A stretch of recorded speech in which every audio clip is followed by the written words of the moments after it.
Two Legs or One. Folktale. Retold by Josepha Sherman. A couple has a meaty disagreement. One day, a hungry man named Goa was walking in the marketplace, his mind on the dinner to come, when he chanced to pass a butcher's shop. There, hanging right in front of Goa's eyes, were two nice, meaty calf legs, every bit as tasty looking at him as a good leg of lamb might be. He grew more hungry and with every moment of looking, and at last bought them and scurried home. Wife, come, cook these quickly as you can, and I'll go back to the market and buy some rice to go with them. The calf legs cooked quickly indeed, and when Ga's wife took the lid off the pot, she saw that they were done wonderfully well, so wonderfully well that the smell of them was sweeter to her than any rose. I'll better taste one, she told herself, just to be sure they're done.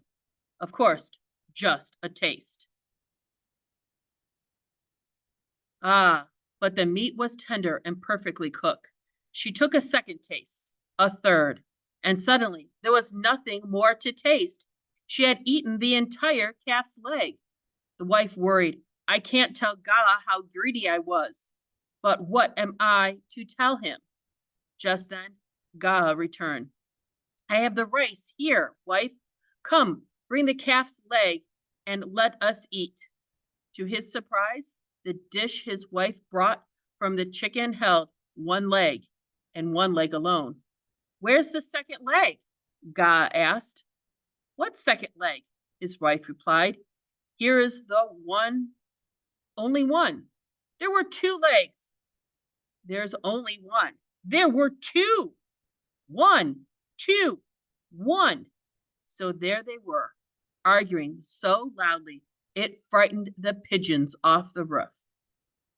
I will prove to you that there were two legs, Ga shrieked. I'll win this argument even if it means my very life. There was one leg, his wife shrieked back. One leg. There were two, Ga shouted. But in the next moment, he clutched his chest, gasping, My heart! Oh, my heart! With that, Ga fell to the floor and pretended to be dead. His wife at first thought this must surely be another of her husband's tricks.